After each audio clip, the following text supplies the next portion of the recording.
Para ir al análisis de los delitos electorales en el marco normativo colombiano, es muy importante acudir a la Ley 1864 de 2017 y otras disposiciones penales, porque allí están tipificadas las diversas conductas que atentan contra los mecanismos de participación democrática.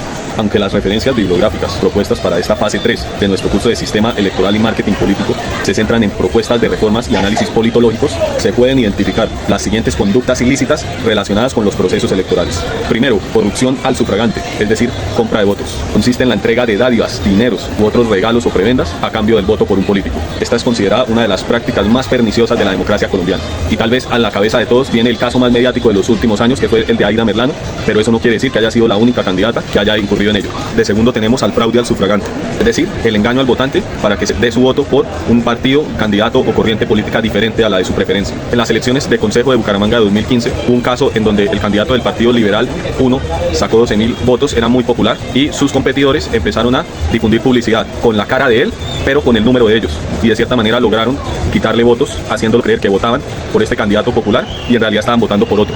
Eso pasó en Bucaramanga en el año 2015. Tercero tenemos el fraude en la inscripción de cédulas o transhumancia electoral, conocida popularmente como trasteo de votos. Necesita de la inscripción de un ciudadano de su cédula en un municipio diferente al de su residencia para alterar los resultados electorales. Esta conducta es especialmente crítica en elecciones locales. Supongamos que hay dos municipios, el municipio de Bucaramanga y de Piedecuesta, y un grupo político en las anteriores elecciones estuvo muy cerca de alcanzar la curul en Bucaramanga, y en cambio en Piedecuesta estuvo muy lejos. De pronto algo inteligente pero fraudulento sería decirle a sus militantes un año antes, aunque viven en Piedecuesta, la inscriban en Bucaramanga y saquen la excusa de que trabajan allá, o muestren algún recibo de allá, de algún familiar, para que así sea. Y esa persona acaba votando en Bucaramanga y logrando ayudar a que esa fuerza política, ese grupo político, ese candidato, cumpla con los requisitos para ser electo, sumando votación e inflando los resultados electorales y generando una alteración, lo cual es trampa claramente. Como cuarta conducta tenemos el constreñimiento al sufragante, es decir, usar armas, realizar presión coercitiva o violenta para que un ciudadano deje de votar por un candidato o vote por otro candidato. Entre menos presencia estatal haya en un municipio, más sucede esta práctica, donde por ejemplo hay un candidato a la alcaldía con apoyo de grupos armados ilegales y otro que no.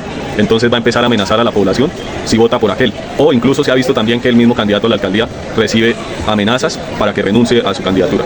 Como quinta conducta tenemos la financiación ilícita de campañas. Se manifiesta ya sea por violar los topes de gasto en campañas y una derivada de esta que es la de no reportar en cuentas claras algún gasto de campaña que se hizo. Y por supuesto, recibir financiamiento de fuentes ilícitas como el narcotráfico. Interesante teniendo en cuenta que en Colombia ha habido campañas presidenciales que han sido financiadas por Odebrecht y por el narcotráfico. Como último delito electoral a analizar está la manipulación de los resultados de las elecciones. Por ejemplo, fraude en los formularios E14 y luego en los formularios E24 para alterar la verdad electoral. Y de hecho hubo una colectividad política víctima de ello en el año 2014 que fue el Partido Mira, y que hubo un fallo del Consejo de Estado en 2018 que dio la razón sobre ese fraude electoral y permitió que este partido político recuperara 3 curules en el Senado.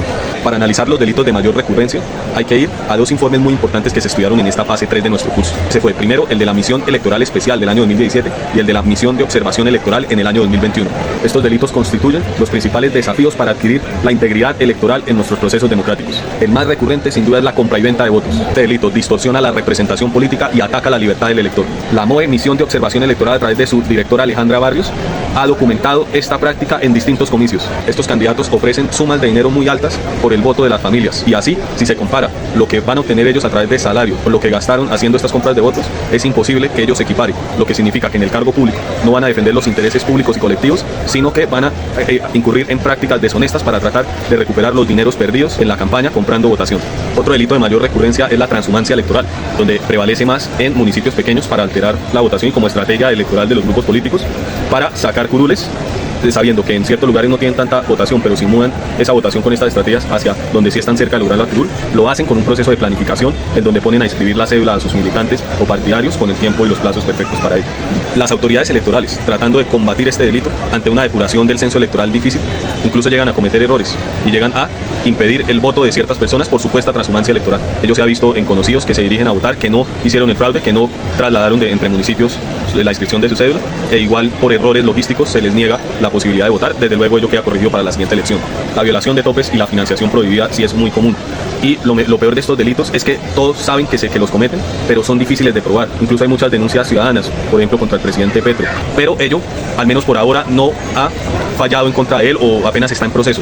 Del anterior fenómeno se deriva alternativa una práctica muy recurrente también, que es el clientelismo, en donde los grupos políticos, a cambio de la votación, prometen cargos burocráticos a estos ciudadanos y de esta forma los compran para que voten por ellos. Otra práctica recurrente que afecta a la equidad de la contienda es cuando los funcionarios públicos se inmiscuyen en el proceso electoral para favorecer ciertos candidatos o fuerzas políticas, y un ejemplo de ello está que hace un par de años hubo unas decisiones de la Procuraduría de suspender por unos días a los alcaldes de Medellín y de Ibagué por meterse en la campaña presidencial, lo cual en redes sociales fue muy evidente. Hubo un video muy claro del entonces alcalde Daniel Quintero diciendo que el cambio en primera, en clara alusión a uno de los lemas políticos más importantes de la campaña del presidente Petro, y lo hizo siendo alcalde de Medellín en ejercicio. Ahora viene el análisis de cuál es el impacto de estas prácticas en los territorios. Este impacto es profundo y multidimensional: la gobernabilidad, la legitimidad institucional y el desarrollo social. Hablemos, por ejemplo, de la desviación de la voluntad popular.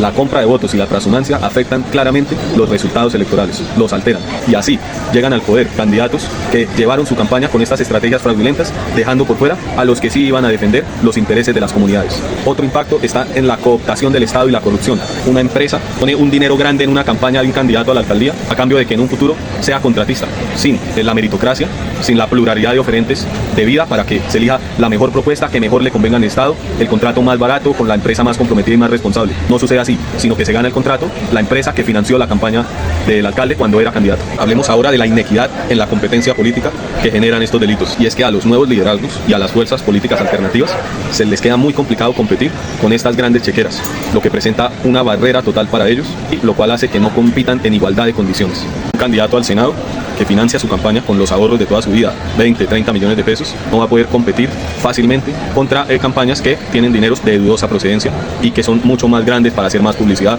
para convencer a la ciudadanía, pero que quedan atados desde la campaña. Luego en el Senado no pueden defender los intereses de la ciudadanía, ni hablar de la pérdida de legitimidad y confianza. Un país con una abstención impresionante, en promedio del 50%, campañas de Congreso con abstención del 60%, y la elección más polarizante de mayor participación, que es la segunda vuelta presidencial, también alcanza el 40% de abstención, lo que demuestra que hay mucha gente apática, que sabe que su voto no puede valer, ya sea porque en las comisiones escrutadoras o en el preconteo se pierde, atendiendo al dicho de quien escruta elige, o porque el candidato al que apoyó a conciencia no puede competir con las otras campañas que tienen dineros del narcotráfico.